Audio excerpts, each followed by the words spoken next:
My name is Caroline Weri Modongo, born again Christian, and happy to be here today. I'm born in a family of 9, whereby I'm second last. I'm the 8th born, and I'm born by 2 parents who are alive today, Sarah Waruguru and Joyfrey Dongugaho. And all in all, I schooled well from nursery all the way to secondary school, where I was very aggressive and vibrant to live more in this life. I'm happy to be in this place because all in all, it is for God's favor and fullness of His manifestation. I schooled well, and I cleared the school in Kamauha Girls well, where I was schooling as a footballer and doing other activities. And after I cleared, I joined Kenya Institute of Management back in 2006, where I still had all the dream to live and the dream to have, because I enrolled for procurement. But as far as, since I was young, I had made that decision with an understanding of having bigger life and having a good settlement in life. But all in all, everything happens for a good, because whatever happened, it happened for good, because that's the time once I started Kenya Institute of Management, I started becoming sick after taking care of my mom who was sick. I was feeling backache, a lower backache, which was very painful and disturbing. But what happened, I was not taking it serious because I knew maybe I'm straining, maybe it's not that I'm doing exercises of football. But all in all, I just pressed on with thinking that all will be well. And I came to Nairobi, where I settled in my daddy's residence in Umoja 2. My sister-in-law, who was afraid to me, happened that I knew they are friends with my brother. And I found them somewhere and told me, this is my fiancé. And I told them, this is my friend. But I never knew that she's a fiancé to my brother. And we started walking a journey where she was encouraging me that one day that back will stop being in pain. But later on, my sister became married and they settled with my brother. And I happened to stay with them because she happened to conceive, but had a lot of complication with that pregnancy. But still, I had pain of the back. But what happened is that when I stayed with them, my sister told me, go and seek doctor's attention. And I went and I sought it from the insurance plaza, where I had to undergo many tests, many scans for them. But the result was that I have brucellosis. And what happened, I had to undergo the procedure of treatment of injections, medication, whereby I started with the injection of 21 injections. And I remember once we went to Kenyatta, one of the doctors did his scan and said that I need to undergo a procedure and a surgery of endometriosis tissues. I have tissues outside the uterus which need to be removed. And things were worsening as the days goes by. You see, now I'm still under brucellosis medication, I'm still undergoing injection, and here is another conclusion. So I was not even understanding what to take, what to leave. By the end of the day, my sister was telling me all will be well and things will be stable. But the doctor whom I was seeing by then, we could not buy the thing of endometriosis. And what happened in the midst of undergoing that, things wasn't kabisa. And what happened, we had to go and see another bone doctor, Dr. Kenyajui. We saw him at Kenyatta. And Dr. Kenyajui had to send us for a certain scan. But what happened, Dr. Kenyajui said, I think I have another problem, which is not of what they are saying, When I was graduating in Kenya Institute of Management, I was telling my brothers and sisters, that time I was very skinny, I was growing skinny, and I was eating. I told my brothers and sisters, I'm not feeling well completely. 2009 still, after graduation, is the time now I became immobile. When I was in my sister's house, and my brothers whom we are living together. And that is the time I called my sister and I told my sister, sister, I feel that I cannot feel my body. I cannot even turn to this side or that side. And that is when they started now taking initiative of taking me to the hospital, where we were to look for a neurologist who were rare to be found. They were very rare to be found. And what happened, the neurologist whom we saw said that immediately go to hospital, immediately book whichever the hospital you can afford, because this problem might be of muscle and nerves, and it may affect the muscle of the heart, lash. And we were to go to Kenyatta Hospital, where now the life started to become hand in hand. I stayed there up to 2010, almost 20 weeks. But that time still in Kenyatta, that's the time I started having suffocation, that I could not breathe on my own, that 2010, when I was still in Kenyatta. And life continued. I could be done for therapy. I was in Pampers, I was in oxygen. I could not move any part of the body. I was only speaking. Even the people who were coming, I was only speaking to them, but I could not move at all. But thank God, because I found very good treatment, very good attention. I could be looked after, I could be fed, I could be changed for pamper, I could be taken care of. After we came out from Kenyatta, we still followed the neurologist, Dr. Ochanda and Dr. Amayo, where the life was not still simple, because the medication were very expensive. Because the medication were 40,000, 30,000, 25,000, and maybe you could take that medicine for 2 weeks, then they could be stopped for other medicine. We went to India still the same year with my sister-in-law. We went in a hospital called Wakhat in India. And we arrived safely, treated, stayed there for 3 weeks, came back still not walking. I was still immobile. And 2012, January, is the time I started walking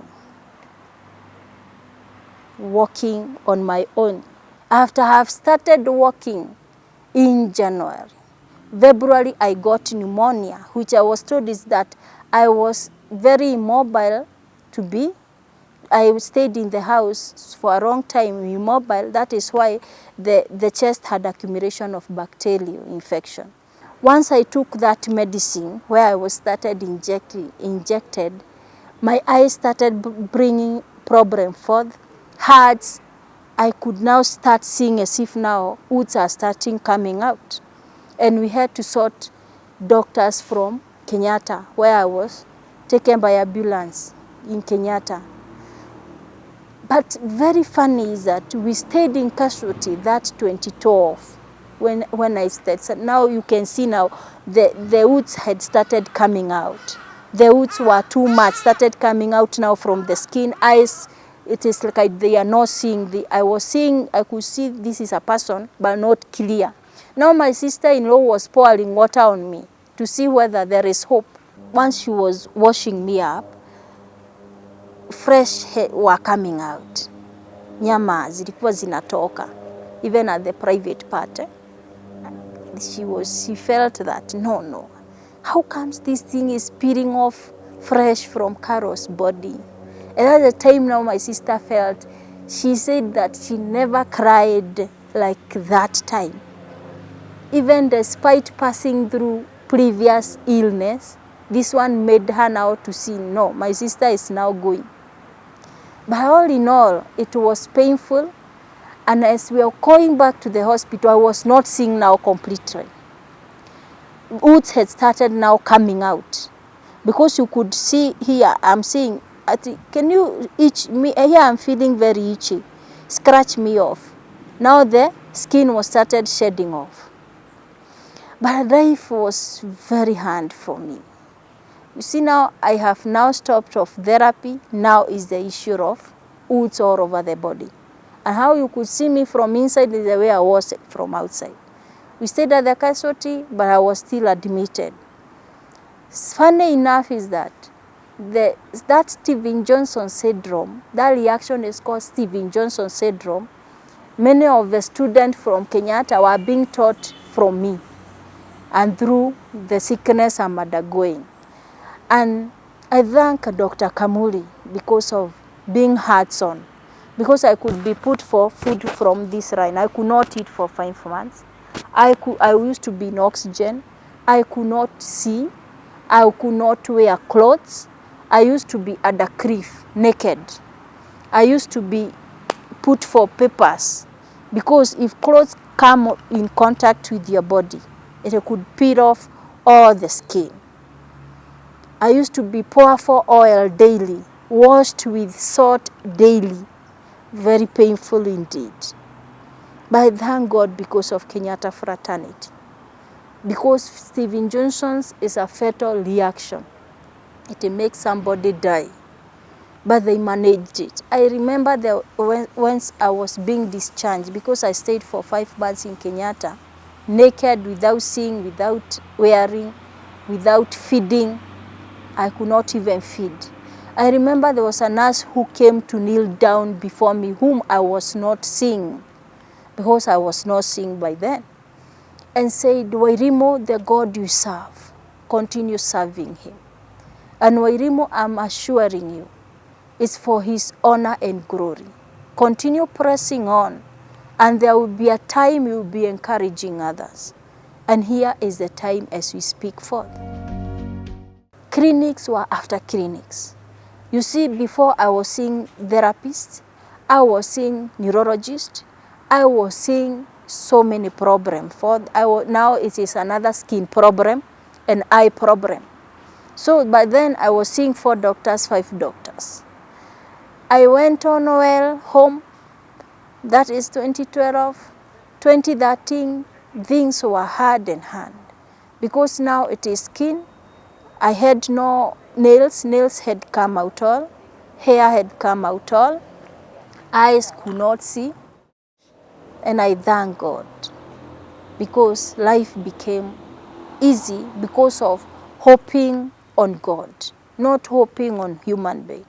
Because if I could focus on people, it was hard, because I could go by the road and you could hear somebody asking you, is it the skin? Is it skin cancer? How comes you become sick all this long? What really happened to your life? Is this spiritual warfare? What about it? Caroline tried to explain. At times, what victimizes us more, it is to listen to the outside circumstances or the forces from outside. And it really made me to understand that when you are undergoing issues, seek more the strength from God. Because you might think of killing yourself because of the forces from outside and whatever you are perceiving from outside. And all in all, despite passing all this through, I thank God, because my sister and my brother, they were there for me. Because once the nail came out, I came to realize nails are very vital. Because I could not even remove mucus. I could not hold even anything, even a garment. You have to be made to wear clothes. You have to be done for everything. Again, the square one of 2010, 2011, still the sister-in-law, committed to do everything. The same sister-in-law is the one who will offer you oxygen, who will wash you up, who will do everything. With my brother, they were to do all this.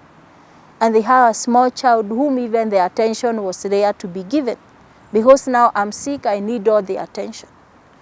And 2013, life became hard again. I have all this clinic along with me. They have added themselves up. Eyes, skin, nerves. This is another problem which have come 2013 because of a problem which has recurred because of now those wounds from inside. They brought other inflammations. And what happened is that I got the openings from the rectum, which really disturbed me, which they had to bring infection from the outside. The place is called, they used to call it glutelo. Sometimes even I see myself like a doctor because I have passed through I have passed through a lot of things. And all in all, it was funny because when neighbors were asking me where are you suffering from, I was telling them inside the body, because you could not even share what you are undergoing. And every time they are seeing, once they come even in the house, they are saying you cannot even sit down. But it was for the glory and honor of our God. My brother told me, Carol, can you go somewhere and start being busy? I said, brother, why are you no more? With all this problem, look at my skin. Look, even the nails have not come back. Look the way I am. Whom will just accept me to be in his organization? I became sick once I cleared my courage life. I don't know what is attachment. Unless I go, I use the knowledge of the books. I used FIFO and LIFO. I think that one is what I can apply. But I'm not giving you an assurance that I can go anywhere. I want to live in the house. I was at denial completely. That nobody can accept me beyond my sister-in-law. Nobody can accept me with my conditions because they were monster of conditions. But I went for an attachment somewhere with that condition. I was wondering, how will I cope with these people?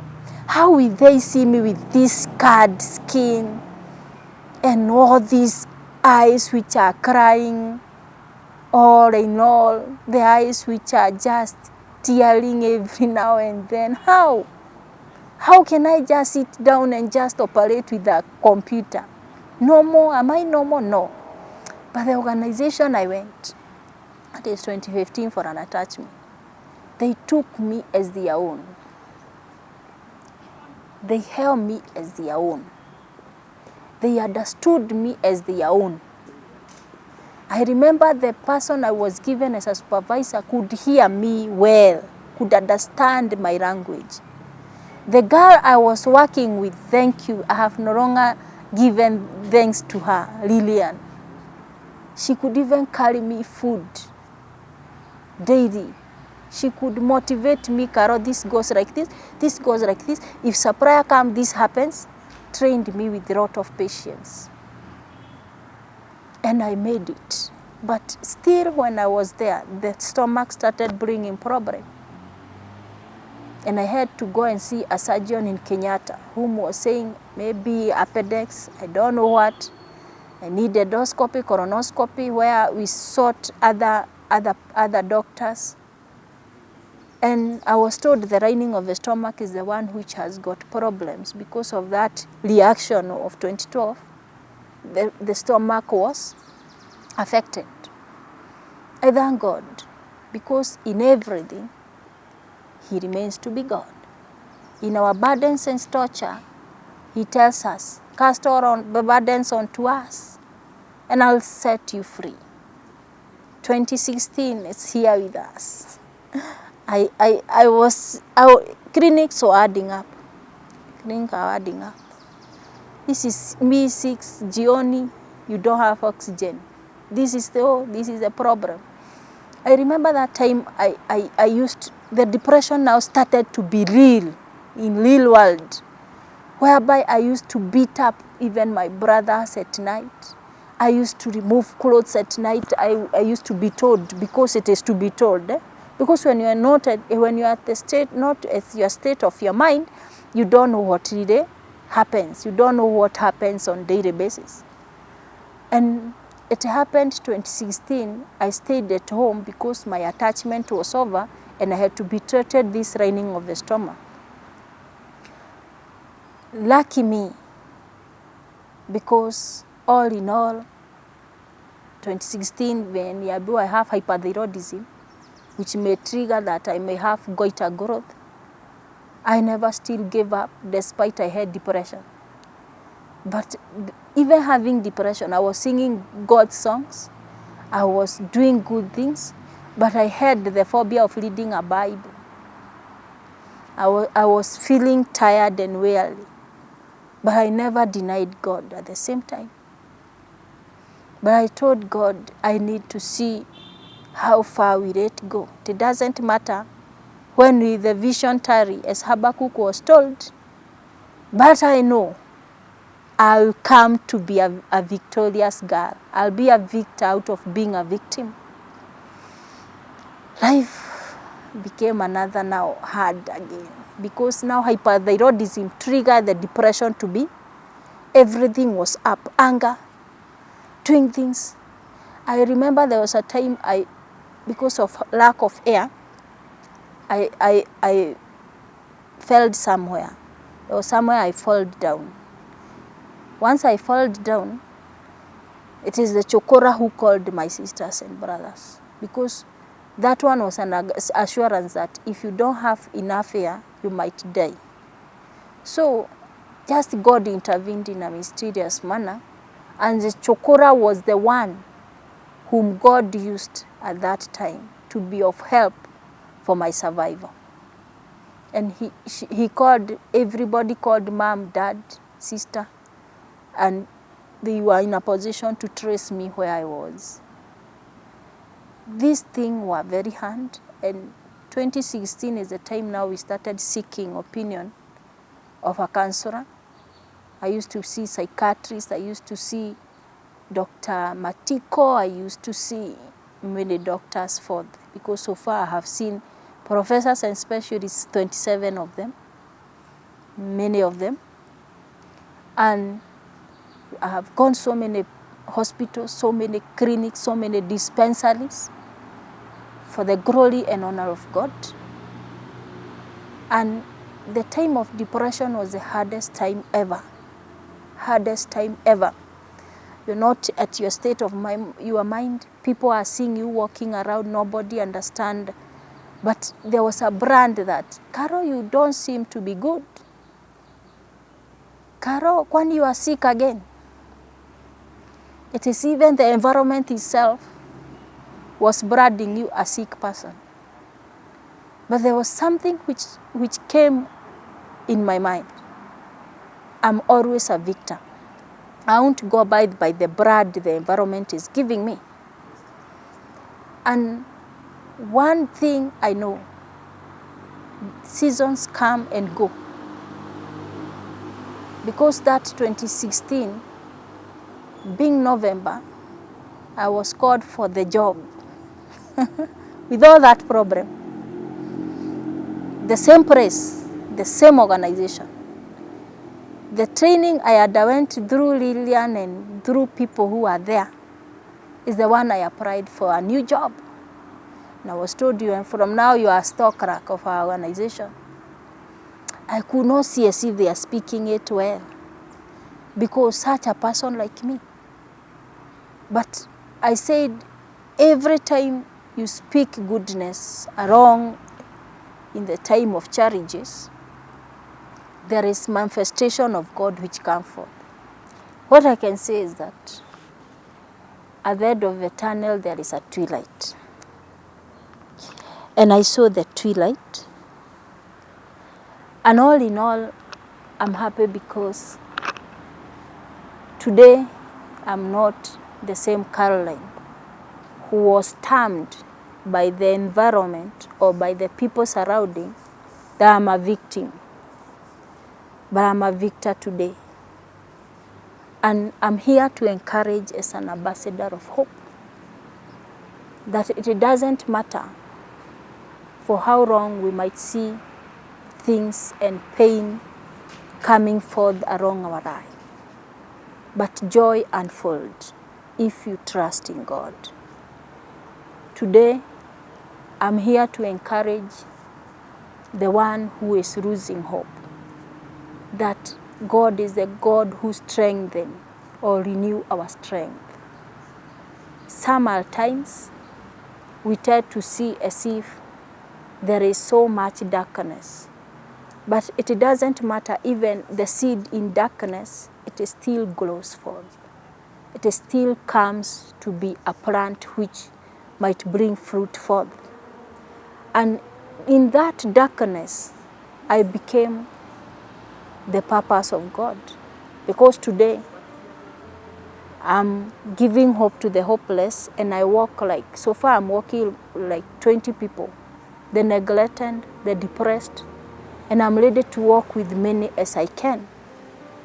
And the vision God gave me, because where there is vision, there is provision, is that I want to start a foundation called Career Great Foundation, where the depressed, the devastated, the neglected can get to understand that they are called for hope. May God bless you, and may God give you every desire.